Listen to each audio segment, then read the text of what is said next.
Друзі, вітаю! Мене звати Ігор Гаврищак. Це традиційно YouTube-платформа 24 каналу. У нас пряма трансляція. З великою радістю представляю нашого гостя. Це є російський правозахисник, YouTube-блогер Марк Фейгин. Марк, здравствуйте, добрый вечер. Рад приветствовать всех зрителей 24 канала. Хочу напомнить нашим зрителям, что это прямая трансляция, поэтому, как всегда, будьте активны. Так работает алгоритмы YouTube. Ставьте лайки, пишите вопросы адекватные, конструктивные. Мы будем выводить и проговаривать, обговаривать. Марк, в первую очередь, конечно же, вспомним саммит БРИКС 22-24 октября, Казань, 36 участников, 22 главы государств. Многие не поехали, многие отказались вступать, многим не разрешили вступать, потому что против там Индия и другие страны. 134 пункта в декларации Казанской. Как можно их охарактеризовать? Как можно написать 134? У меня такое впечатление, Марк, что вот каждая страна имела свои какие-то 2-3 пункта, их сложили, суперклеем склеили и вот предложили. Потому что там даже есть защита котиков от Индии. Да. Да я бы не стал бы оценивать по пунктам отдельно. Это мало что дает в представлении о саммите. Я бы все-таки попытался какую-то характеристику дать в целом, поскольку никаких существенных продвижений и в части экономической интеграции, там они чуть ли не альтернативный SWIFT планировали какой-то учредить, ни там взаиморасчетах каких-то успех продвижения относительно, сказать, отказа от валют первого мира, там, от доллара и тому подобное. Ну, в общем, таких каких-то существенных итогов нет. Более того, понимаете, как, проводя такой саммит и приезжая в Москву, все равно первостепенными остаются вопросы, даже если они серьезно не артикулируются, это вопросы войны. Понимаете? Потому что о них все говорили. О них говорил, сказать, Китай в лице Си Цзиньпина, а об этих вопросах говорила Индия. Это главные страны БРИКСа. Ну, там Бразилия не была представлена. Лулу, он под предлогом, значит, травмы не приехал. Об этом говорили и другие участники, некоторые. Но о чем это свидетельствует? О том, что вопросы войны являются ключевыми для понимания будущего организации, да еще и с участием Российской Федерации. Об этом Гутиерреш, кстати, тоже говорил, хотя и, так сказать, выглядит это все предельно беспомощно. И очевидно совершенно, что это не тот форум, на котором надо решать вопросы войны и мира, по большому счету, поскольку Москва хозяйка этого форума. Да? То есть, вот Гутиерреш тот же не поехал на мероприятие по формуле мира в Швейцарии под Люцерном. А в Казани он поехал. Тоже странно. Ну, я думаю, не в последнюю очередь именно поэтому Зеленский не разрешил, не согласился с его приездом в Киев. Ну, что очень логично.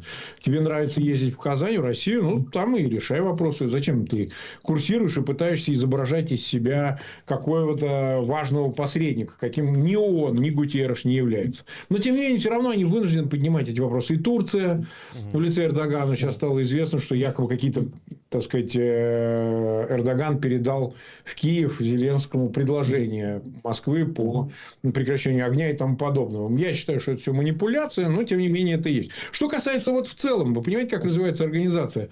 Она никак особо не развивается, ничего такого сильно не изменилось, но сам факт проведения под председательством, я подчеркиваю, России, страны-хозяйки в Казани такого свидетельствует о том, что, ну, как минимум, Россия справляется с изоляцией, да, то есть, ну, как бы не среди стран первого мира, а странами второго и третьего мира, которые в основном формируют БРИКС, она с ними коммуницирует, и никто не отказывается от сотрудничества с Москвой и даже приезда в Москву. Ну, так, по большому счету, организация там из своих рядов не выдавила Москву, там, не заморозила ее членство на время, пока идет война и так далее. Нет, Москва более или менее все поставленные задачи, она их в том или ином виде осуществила, скажем так. То есть, важно было подчеркнуть, что нет никакой изоляции, и с этим московское руководство худо-бедно, но справилось. Понимаете? Так что, в целом, я бы оценил так, что Москва, несмотря на все трудности, очевидные трудности, все-таки сумела показать о том, что Россия и сам Путин, несмотря на ордер о преследование его как военного преступника, несмотря на положение Москвы подсанкционного субъекта, да, тем не менее сохраняет влияние в таких организациях, как БРИКС, ну и им подобных. Так что, в целом, Москва для себя может считать успешной именно эту часть. Все остальное, практические результаты, там, переговоры и все остальное, такой роли большой не имеют. Марк, правильно ли я понимаю, что вот цель показать, что Путин не в изоляции, это удалось показать, но БРИКС, который там много лет назад создали, она не имеет ничего под собой, чтобы быть каким-то органом альтернативным, там, ЕС или ООН, потому что, ну вот, разногласия очень много. Вы вспоминали, да, Турция, Пакистан, Индия, враг Пакистана, пытаются как-то слепить то, что не лепится. Смотрите, вообще организация БРИКС – это организация стран второго-третьего мира. То есть, они все время пытаются кинуть вызов или перетянуть на себя роль одного из сопоставимых странами, там, семерки, странами, подобно же им сообществ, западных, конечно, сообществ, сопоставимую роль. Там, пытается на нее, претендует на нее Китай, прежде всего, так сказать, потому что у него есть для этого, как он считает, Китай некие предпосылки исторические, вот, там, демографические, экономические и другие. Остальные страны находятся как спутники по отношению к Китаю, да, разумеется, потому что Китай самая мощная экономика, ну, с Индией отчасти. Вот. Но, понимаете, западным странам проще между собой договориться, чем вот этим странам второго-третьего мира. Потому что западные страны, если мы говорим о западном сообществе, оно однородное. Это страны христианского ареала, это страны, источником которые имеют, ну, генезис такой, да, если хотите, исторически, это Европа. И, в общем, более или менее, это страны политической демократии. А вот страны второго и третьего мира – это же разношерстная среда. Там есть тоталитарные диктатуры, там есть совершенно дикие варварские режимы. Там, я не знаю, типа Ирана, там есть условные демократии, такие национальные демократии типа Индии и так далее. Таким странам изначально, ну, не говоря уже о разных цивилизационных стратах, да, одни неверующие, как в Китае, другие мусульмане, шииты или сунниты, а третьи, вообще говоря, там, индусы и так далее, им сложно найти нечто общее, понимаете? Они пытаются отталкиваться от экономики, что она первична. Что вот именно экономическая конкуренция со странами первого мира, она обеспечивает их единство. Но это так не работает. Практически все перечисленные страны, главные страны этой части света, там, да, низкарта, как мы ее называем, так они от Запада все зависят. От его инвестиций, от его технологий, от его сотрудничества с ним. Да? Ну, там, от торговли и так далее. То есть, если бы они были самодостаточны, они к этому стремятся. Да, они это декларируют, то они бы избавлялись от этой зависимости, потому что та же экономика Китая, вот представьте, вытащить из нее все инвестиции западные и тому подобное. Но она, в общем, потеряет в весе очень существенно. Для Запада, да, тоже важно сотрудничать со странами второго и третьего мира, которые выполняют для них роль мастерской, как часто называли Китай. Но без этого уже можно обойтись. Начать этот процесс отхода от зависимости производственной можно, и этот процесс медленно, очень, так сказать, зыбко идет. Да, потому что современные технологии, новая научно-техническая революция, она же позволила роботизировать производство, и процесс этот с ускорением идет на Западе. Ну, может, не так, как хотелось бы, там, за 10 лет не избавиться от этой зависимости производства, но процесс этот будет идти. Поэтому страны БРИКС или им подобные страны второго, третьего мира никогда не могут одолеть первенство Запада. По этой причине. Вот если они сами начнут производить технологии, да, производить научно-технологические средства производства, то тогда, конечно, эта конкуренция будет существенной. А сейчас этого ничего нет. Вот и все. Марк, вот вы вспоминали о Гутеррише, да, генсеке ООН, который приехал в Казань, ел кулич, да, и сладко улыбался. Да, кулич раз, да? Кажется, да. Да, ну, неважно, но суть в чем, что обнимался с Лукашенко, с Путиным, да. Казалось бы, да, Генсек ООН должен, это Организация Объединенных Наций, ты должен балансировать. Но вот вы вспоминали о швейцарском саммите мира, он туда не приехал, потому что у него были более важные какие-то дела, но его не было. Вот и сейчас он приехал, и мы знаем, что есть ордер от Международного уголовного суда. Это диверсия. Как можно вообще оценивать визит Гутерреша и зачем?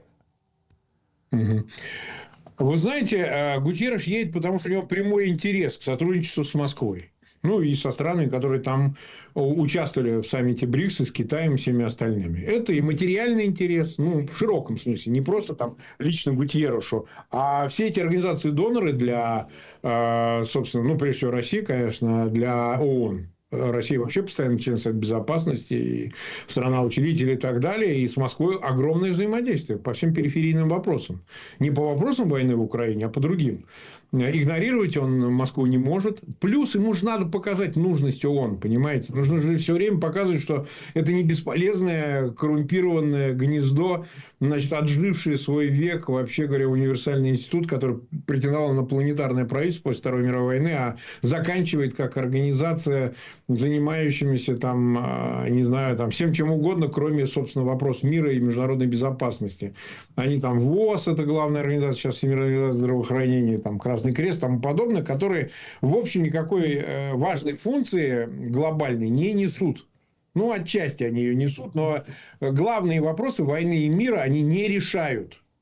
Понимаете? И Гутерреш ровно поэтому хотел. А вот я там продекларировал, что нужно примириться, прекратить войну. Он же об этом декларировал, говорил, да? То есть он не обвинял Москву, что он должен был делать, что это вы агрессоры, и вы подрываете международную безопасность, вообще ее систему, международное право и так далее. Он же заявил, что вот все должны жить в общежитии в едином доме, значит, уважать суверенитет, территориальную целостность. А кто ее нарушил-то? Это вообще странный разговор. Там ведь все прикрывается тем, что вот нельзя себя так вести с Москвой. Если мы будем ее жестче к ней относиться, то мы не сможем вести диалог. А как бы цель организации, как средство, да, как форма, это постоянно вести диалог. Ну, это же очень удобно, понимаете? Постоянно вести какой-то диалог бесплодный, который 2,5 года идет война, а результатов он не приносит вообще никаких. Это же очень удобно, как в анекдоте, где навар и яйца. Знаете?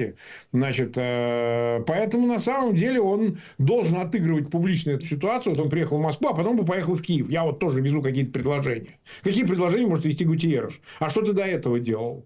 А в чем твоя миссия, в чем твоя роль? Просто приехать, осветить своим присутствием и участием ООН в саммите БРИКС? Ну, очень хорошо, только а что толку от этого в Украине? Совершенно непонятно.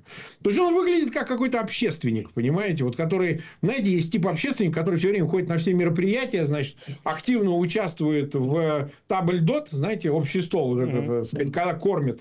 Вышел, там, пожрал пирожных, так сказать, попил кофейка, вот каравая нажрался, или вы говорите кулича, я там не различу, чего. В Татарстане-то вряд ли ему кулич подавали, скорее всего, каравай какой-то. Вот. Пожрал, посидел, поехал. Вот приблизительно так его миссия заключается. А что конкретно?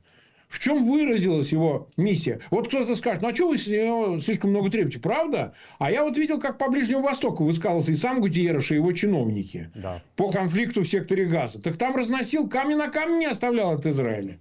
Что кладбище, говорит, детей в секторе Газа. Понимаете? А у меня тогда такой простой вопрос. А что ж ты про кладбище детей в Украине не говоришь? То есть, с Израилем это безопасно. Потому что Израиль тебе максимум, что может выдать, персона нон-грата. А с Москвой это жжется. Опасно. Понимаете?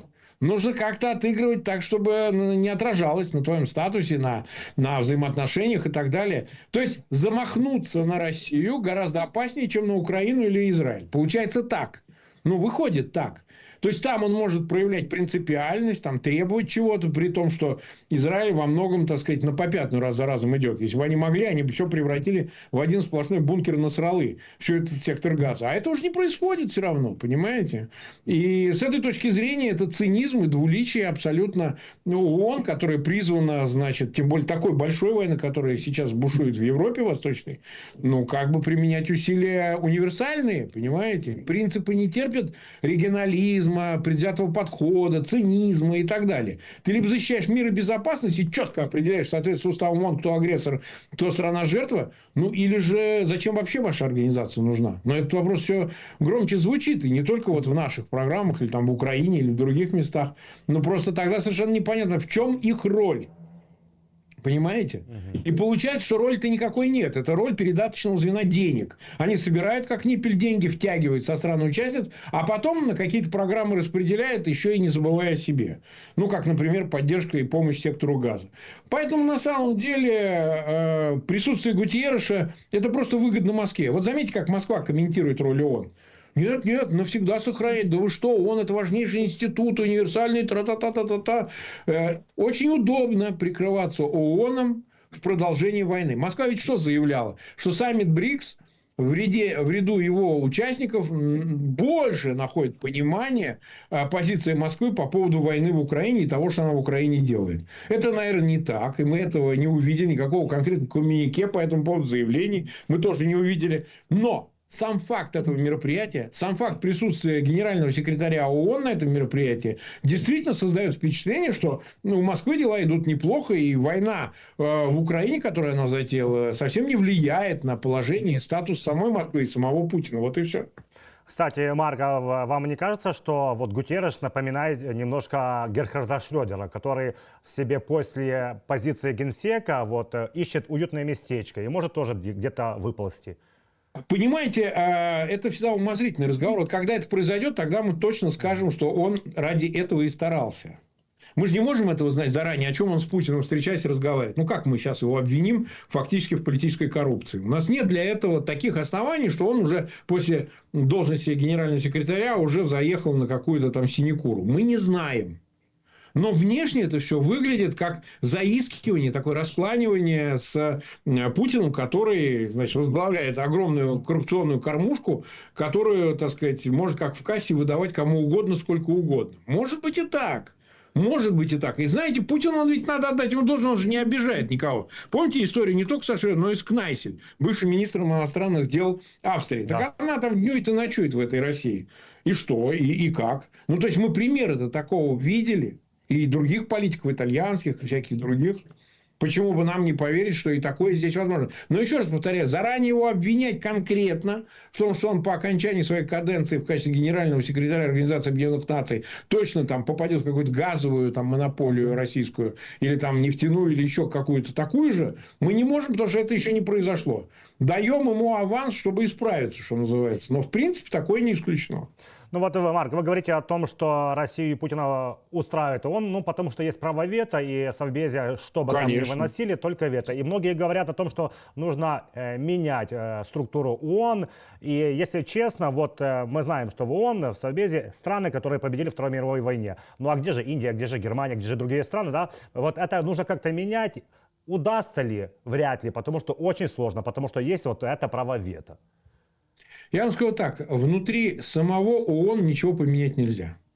Вот. Кто там бы ни говорил, я знаю, есть голоса о том, что Россия правопреемница Советского Союза стала незаконно, что Украина и Белоруссия, они были в советские годы, имели представительство в ООН, это была игра самого Сталина при создании Организации Объединенных Наций, там была масса компромиссов, да, часть компромиссов была то, что в Нью-Йорке располагается Организация Объединенных Наций, часть компромиссов то, что дали голоса помимо Советского Союза еще и Беларуси, Украины, много было таких вещей, вот, мало кто о них сейчас вспоминает, но я не считаю, что есть механизм внутри Организации Объединенных Наций, который позволяет изменить существующее положение вещей, которое зафиксировано в уставе и было изначально 5 странами-учредителями Организации Объединенных Наций согласовано. Странами-победительницами во Второй мировой войне. Внутри ООН сейчас это изменить уже нельзя.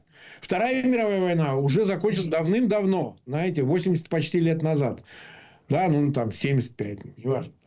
Но ситуация выглядит именно так, что сохранять этот отживший институт, это как если бы по сей день существовала бы Лига наций, которая исчезла в связи с финской войной, ну там ряд процессов, которые, в общем, она провафлила, мягко говоря.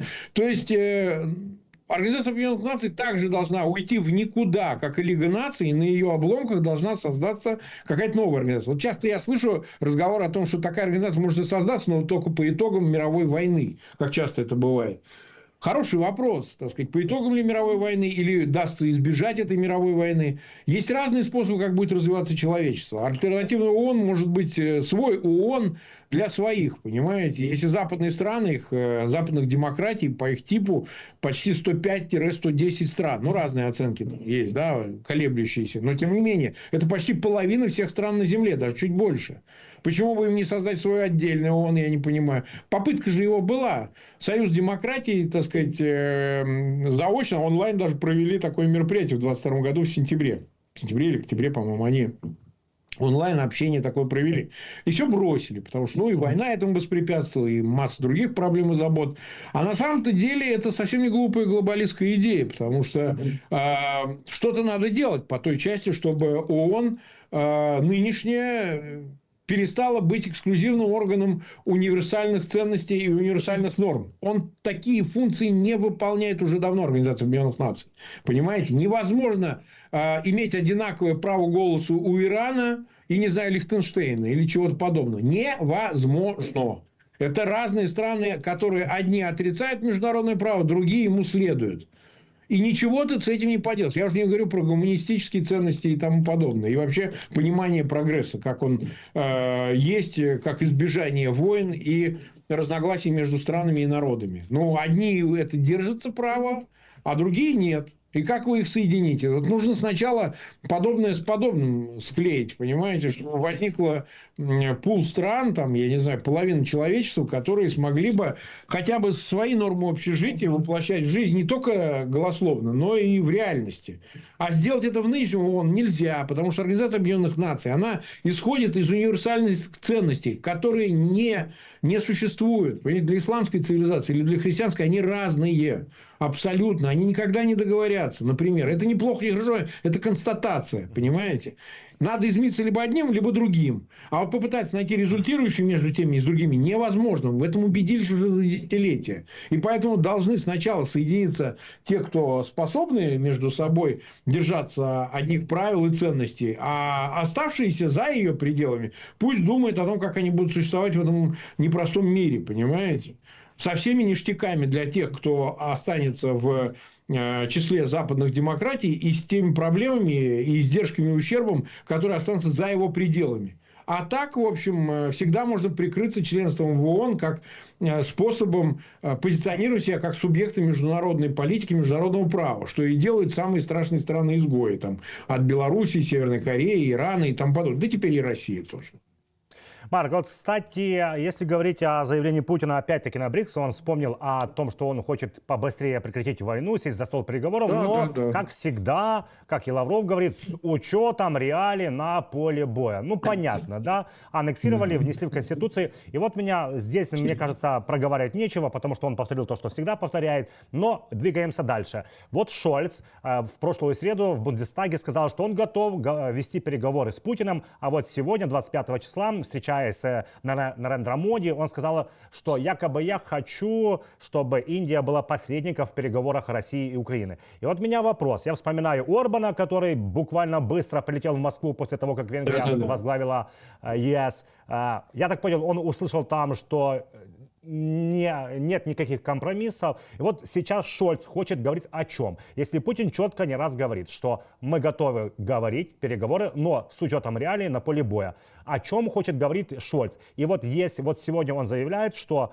Индия может стать посредником, а Индия, мне кажется, как и Китай, не очень-то интересует субъектность Украины, потому что визит в Украину был на полдня, и то транзитом в Польшу.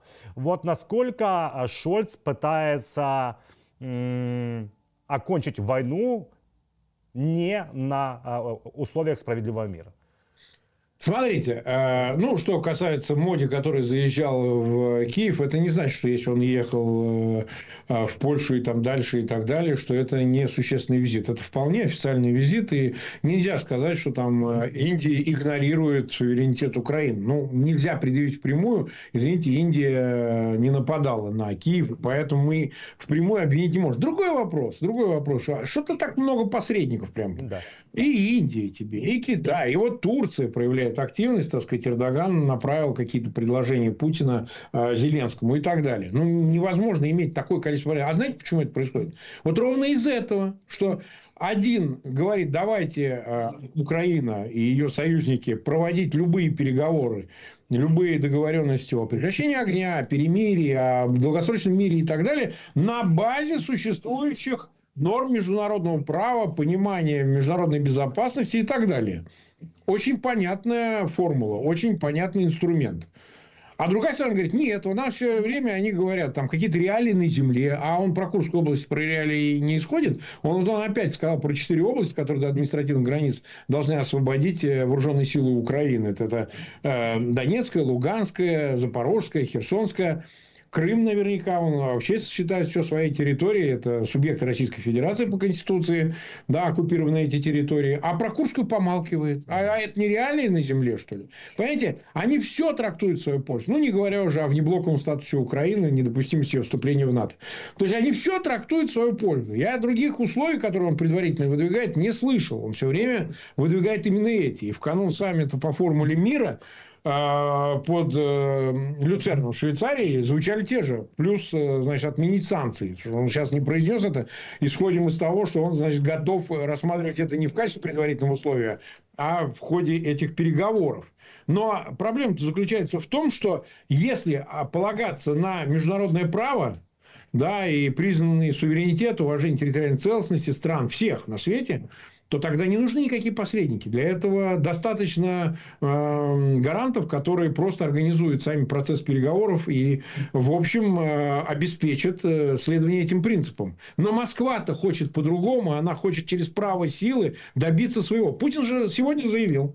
60 минут вот сегодня показали у этой Скобейкиной, что говорит, ну что нам лукавить? Конечно же, нас устроят переговоры, в результате которых Россия должна выиграть. Ну, выиграть от дипломатических договоренностей. То есть, их устраивает компромиссы, он там компромиссы и компромиссы, только те, которые устраивают Москву.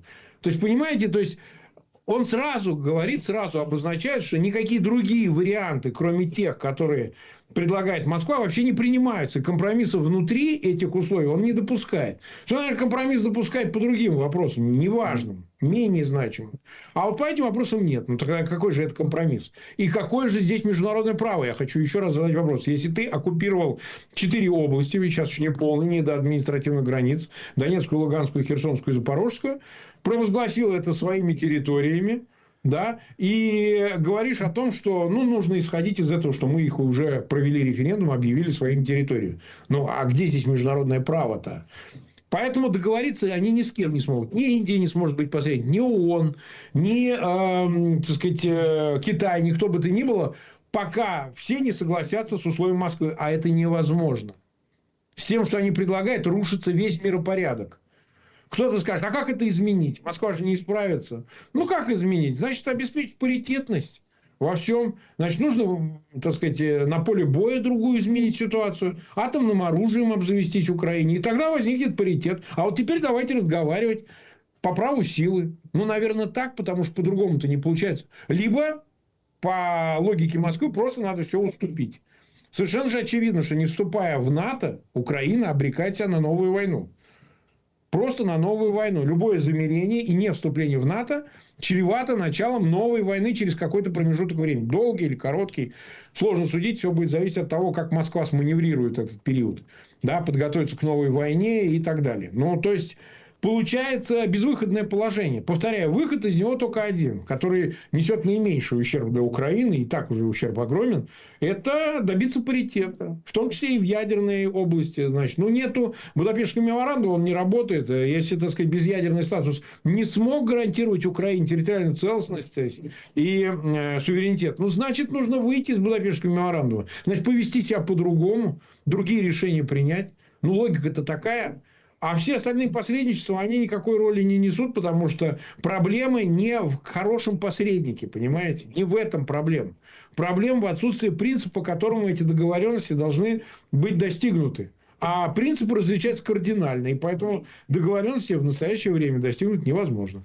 Вот, Марк, очень хорошо Тимоти Снайдер, историк, сказал, вы не считаете, что это верно, что проблема заключается в том, что Соединенные Штаты Америки, да, это главный партнер Украины, они думают, что контролируют эскалацию, а вот Кремль очень хорошо контролирует страх и тревожность Соединенных Штатов Америки. Потому что они не сделают, всегда Ллойд Остин выйдет: не эскалируем, не эскалируем. И вот в этом проблема, потому что Кремль знает, куда и на что давить. А понимаете, здесь еще хуже ситуация. Я вам объясню, она в чем. Опять же, Соединенные Штаты и их союзники придерживаются и международных принципов права и безопасности. Ведь что они говорят? Судите сами. Они говорят, а мы не должны принимать в НАТО Украину, потому что вовлечение непосредственно НАТО в текущую войну между Россией и Украиной приведет к более печальным последствиям, к непосредственному столкновению, а значит даже к ядерной войне и всему остальному. А Москва же этого не боится. Вот, пожалуйста, КНДР. Да. Ядерная держава. Союзник, военный союзник Москвы. Как они сегодня комментируют все на перегонки и Министерство иностранных дел Корейской Народно-Демократической Республики, и Путин, и все остальные, как бы факт принятия и ратификацию уже вчера соглашения о военной помощи взаимной между Пхеньяном и Москвой, и присутствие северокорейских военных, которые уже не скрываются. Они уже, вот мне показали картинку, они уже на Красной площади фотографируются в дермантиновых плащах, таких, знаете, эсэсовских. Вот, не знаю, видели вы или нет, но они говорят о том, что, а вот что, как бы, говорит Министерство иностранных дел КНДР, все соответствует международному праву. Понимаете, как они международное право понимают? Вот раз Россия объявила территории своими, то заключенные соглашения между КНДР и Москвой распространяются на эти новые территории, на Донецкую, Луганскую, Херсонскую, Запорожскую область. Вы понимаете, как просто понимаете международное право? То есть изначально его нарушение агрессии Москвы, да, захватом украинских территорий игнорируется. То есть интерпретация в данном случае, она исходит из того, что это международное право не нарушает. Имели право заключить военный договор. На самом деле нарушает. С Москвой нельзя заключать военных договоров странам, которые входят в ООН, поскольку Генеральная Ассамблея Москва фактически признана агрессором, нарушившим это самое международное право и территориальную целостность Украины. И не раз.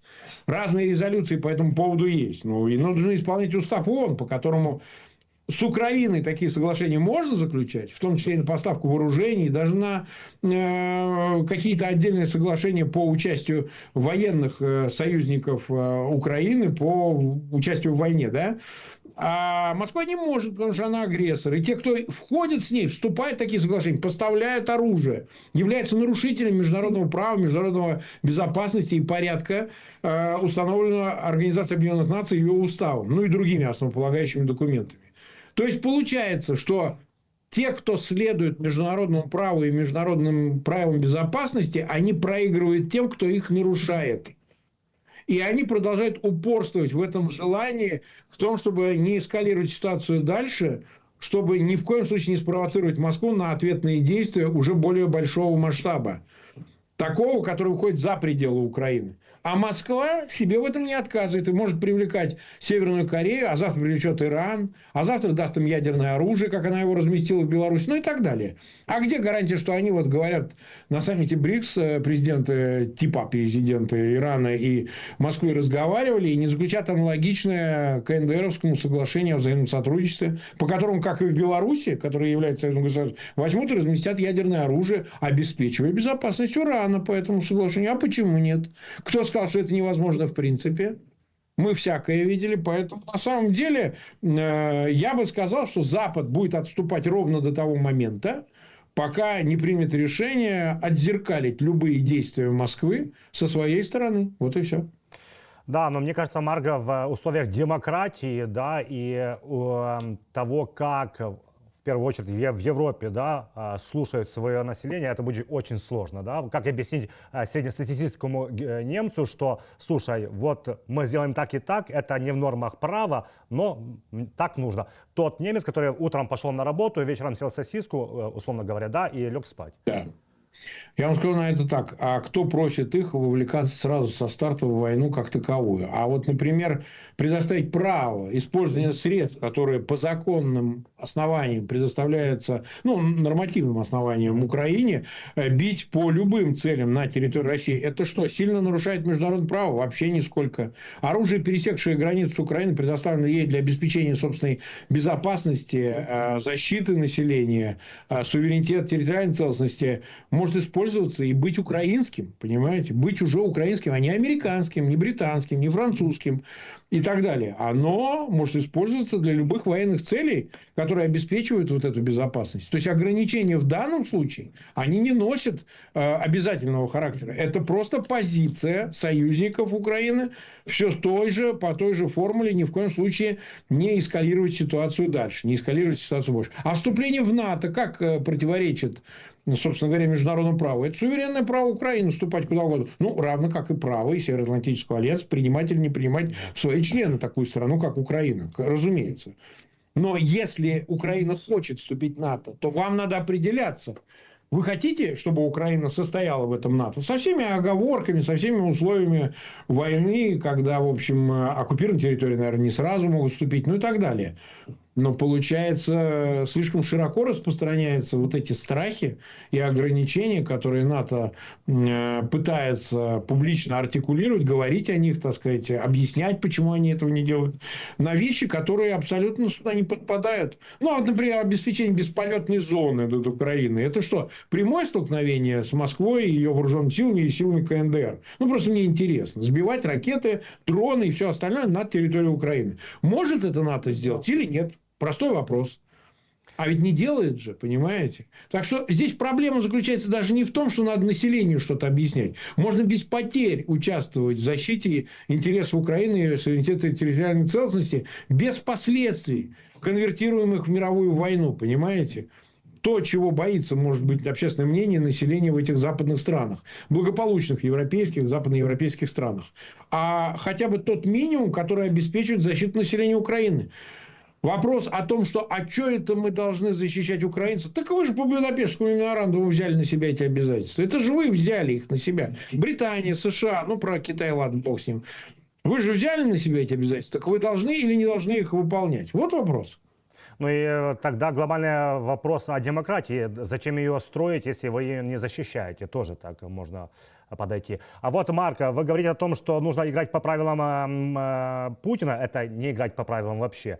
Но вот Марк Рютте, мне казалось, что новый генсек будет немного жестче, чем Столтенберг. Но вот появление войск КНДР на фронте в Украине, он сказал, ну это будет эскалация. Ну, конечно же, но это не миротворцы. Само собой, конечно, эскалация. Да. Но вот, мне кажется, вот если идти принципом хитростью, как идет Москва, вот сказать, что ну вы же используете свои ракеты, вы там 70% деталей, да, они с-за рубежа. Вы же тоже используете иностранное оружие. Ну вот каким-то таким способом. Но если говорить о Курской области и Курской операции, мне кажется, что все-таки немножко, опять-таки, Россия переиграла Запад, потому что Запад, который придерживается международного права, и он говорит официально, да и Украина, что Курская область – это суверенная территория Российской Федерации, это временная оккупация.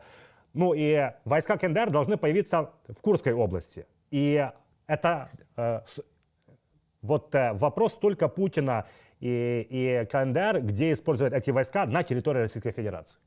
Вот смотрите, во-первых, пусть они появятся сначала в Курской области. Мой прогноз, опять же, можете мне не верить, я могу ошибаться, я вообще ни на чем не настаиваю. Я считаю, что сказав А, придется говорить и Б. Потому что появившись войска в Курской области, они с неизбежностью появятся и в Донецкой, и в Луганской, и в Запорожской, и Херсонской. Почему? Потому что они же уже продекларировали, это все территория Российской Федерации. Ну, да. Они не считают, что они нарушают принцип международного права. Это во-первых. Во-вторых, смотрите, какая вещь. Страна воюющая, такая как Россия, напавшая, признанная агрессором, не свободна заключать такие соглашения. Ну, то есть, она может это делать только при добровольном согласии стран-партнеров. Если Северная Корея вступает в войну, она несет полную ответственность за все, что она делает. Полную. То, что делает Россия, я имею в виду. Полную. И она должна быть по итогам, если представить, что Россия проиграет в этой войне, то и Северная Корея должна проиграть. Она должна быть лишена ядерного оружия, она должна быть ликвидирована, эта страна. Ну так, по логике, и там должна находиться южнокорейская армия, что логично. Ну, она же должна нести ответственность за все, что делает Москва. Причем, послав своих военнослужащих, вне зависимости, как будет развиваться ситуация, она принимает на себя эту ответственность. Хорошо, как если выиграет Россия, выгонит ВСУ из Курской области, а потом еще и захватит территорию оккупированной Украины, тогда и спроса с победителя никакого. А если проиграет? Будут говорить, что мы тут ни при чем, это вот все Москва, а мы тут здесь ни при чем. А мы вот к себе в Пхеньян поехали, пожалуйста, не надо нас преследовать, не надо ничего делать, не надо, так сказать, засыпать нас бомбами или еще чем-то. Ну, понимаете, логика такая. А вот интересно, если все-таки северокорейские военнослужащие появятся на территории Украины, да, вот этих 4 областей, а я не вижу, что может помешать им там появиться. У меня простой вопрос. А вот Украина вступит в войну с Северной Кореей? Ну, на этом основании, поскольку это не просто отдельные какие-то там военнослужащие сами поехали добровольно во время отпуска воевать в Украину, убивать украинцев.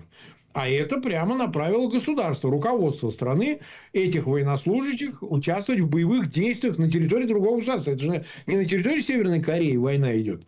Хорошо, допустим, это ограничится только Курской областью. Допустим. А тот факт, что они убивают военнослужащих вооруженных сил Украины, ведь они же не русские, они же корейцы, они граждане другой страны, одевают знаки отличия этой армии российской. Ну, наверное, какие-то сохраняют и свои знаки отличия, что они северокорейские военнослужащие. То есть, они тоже считают, что они могут убивать военнослужащих другой армии, не состоя в условиях войны между Украиной и КНДР. Тогда объясните, а по какой логике тогда отказываются от участия в войне члены ОДКБ? На территории Курской области, я сейчас не говорю про Украину, на территории Курской области Армения, Казахстан, Беларусь. А они-то вообще-то в первую очередь должны. С ними вообще коллективный договор безопасности ОДКБ. Да, в рамках этого договора, значит, должны участвовать в боевых действиях на территории Курской области. Это логично? Логично. Но, видимо, они понимают, что первопричина-то не то, что происходит сейчас в Курской области, а нападение в 22 году в феврале Москвы на территорию Украины. И это следствие. Это не первопричина. Это не провокация. Это не бандиты. Это военнослужащие, которые обеспечивают безопасность своей территории, но уже на сопредельной территории противника. Это война между Украиной и Россией. По-другому ее трактовать невозможно. А не какие-то там пограничные конфликты, внутренние конфликты, еще что-то. А в условиях войны линия фронта может двигаться туда и сюда. Но это не отменяет, кто первый начал и кто виноват. Поэтому КНДР принимает сторону и должны нести всю ответственность за то, что будет происходить. И происходило до этого, между прочим. КНДР с этого момента, ну или может раньше, когда они начали поставлять активно боеприпасы и вооружение российской стороне, должны нести за всю ответственность. Окей, если они победят в войне, это один расклад. А если не победят? Они что, так же, как все отскочат и скажут, а мы тут ни при чем? Как Белоруссия, которая через свою территорию пропустила российские войска, и они убивали украинцев в 22 году, в феврале-марте. Как другие какие-то страны такие же. Иран, например, который, извините, дроны поставлял, баллистические ракеты. Стране-агрессору, а на нее должно распространяться эмбарго. Это в уставе ООН записано. Это не мы, это не Украина написала. Вот о чем речь. Поэтому здесь лукавства слишком много. Пусть КНДР, препятствовать этому невозможно. А вот. Мне просто интересно, а в плен, если будут попадать северокорейские военнослужащие, их что, передавать КНДР, что ли, должна Украина? Или что она должна делать? Распространяется на них Женевская конвенция или нет? Хороший вопрос. Если они окажутся на территории Украины, в частности. Так что, знаете, тут еще надо разбираться. Здесь одним инструментом международного права всего и не разрешишь. Ну вот реакция на это лукавство, очевидно, о чем вы и говорите, Марк, прекрасно знают и в Белом доме, да. Конечно. И ничего не делают. И вот я хотел бы вспомнить слова Владимира Зеленского, который сказал по итогам 5 ноября выборы президента Соединенных Штатов Америки. Вне зависимости, победит Камала Харрис или Дональд Трамп, еще до января, до инаугурации, что-то должно произойти. Вот как эти слова оценивать? Что должно произойти? Потому что я вижу? Если Камала Харрис демократы, но чайные ложечки, помощь, чтобы вы так держались. Трамп, говорят, опаснее. Но насколько опасен?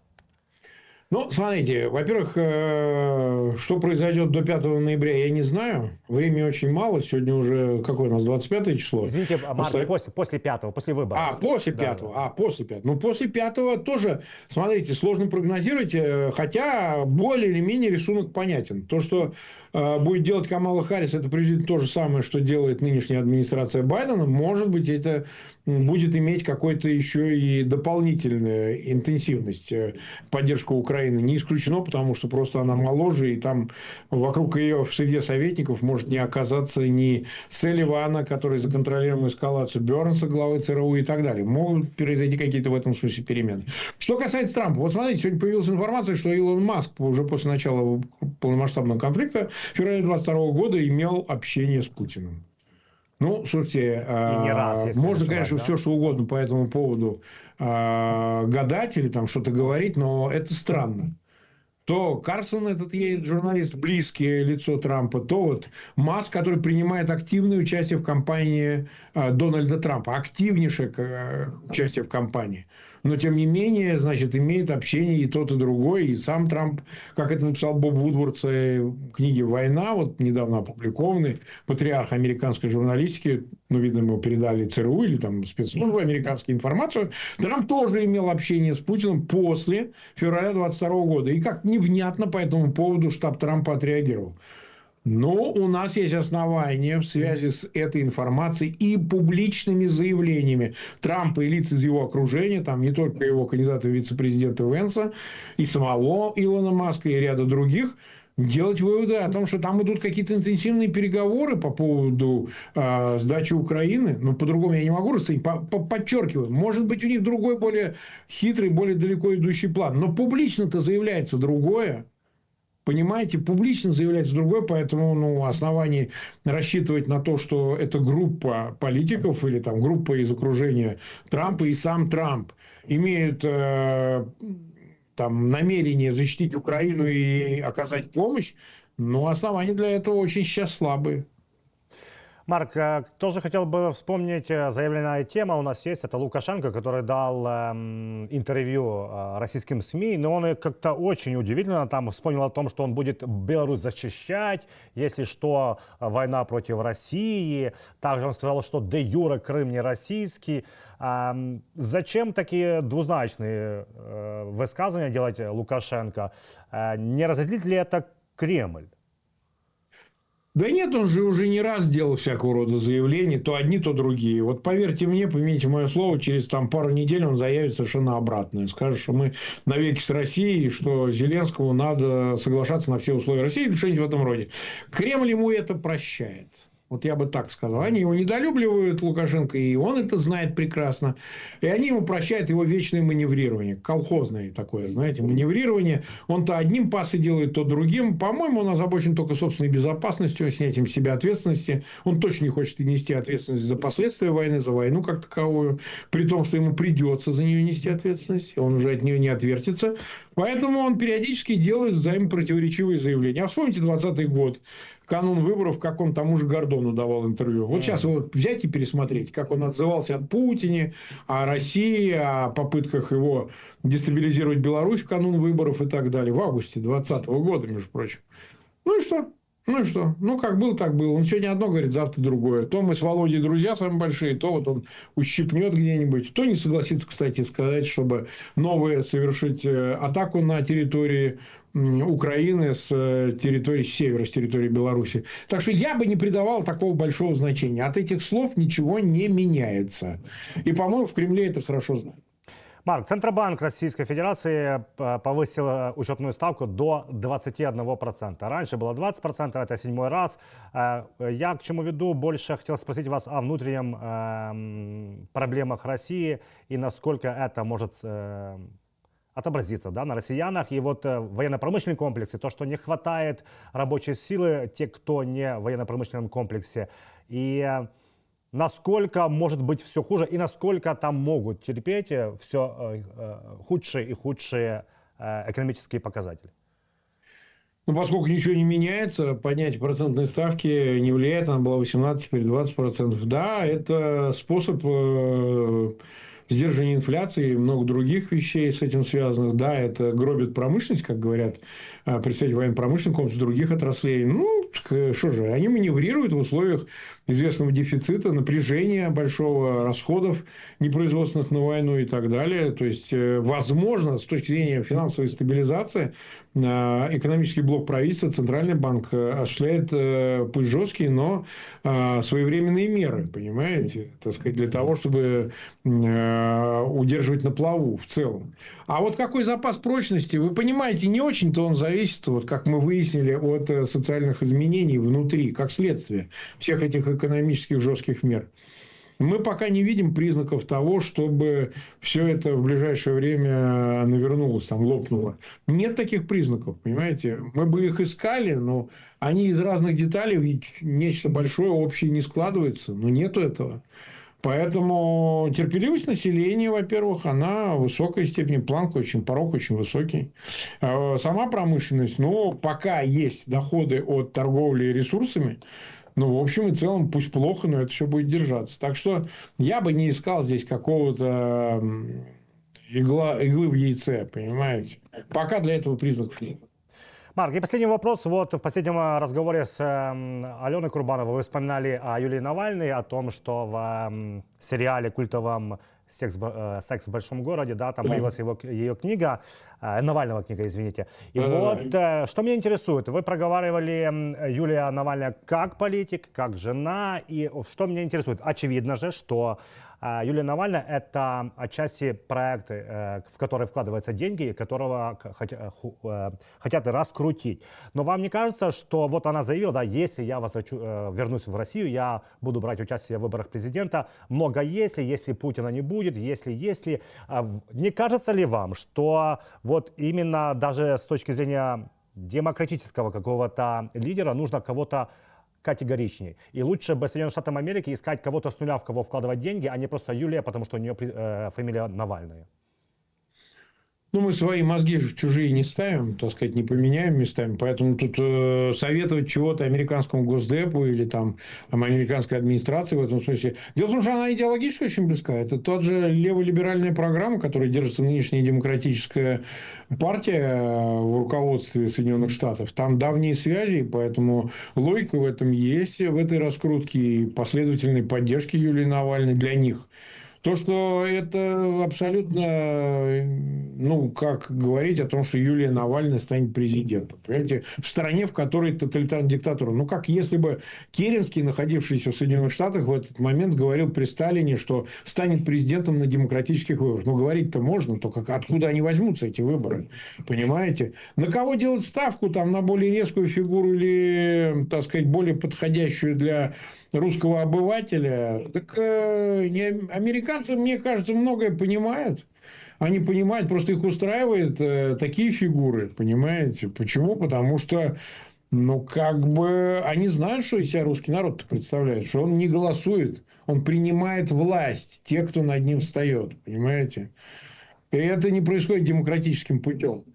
Ну, есть такие голоса, которые раздаются, говорят, что в России смена власти не происходит по привычным для западного сознания способам этой смены. Да? И я не вижу никаких предпосылок для выборов или там исчезновения Путина и проведения выборов. Ну, нет этих предпосылок.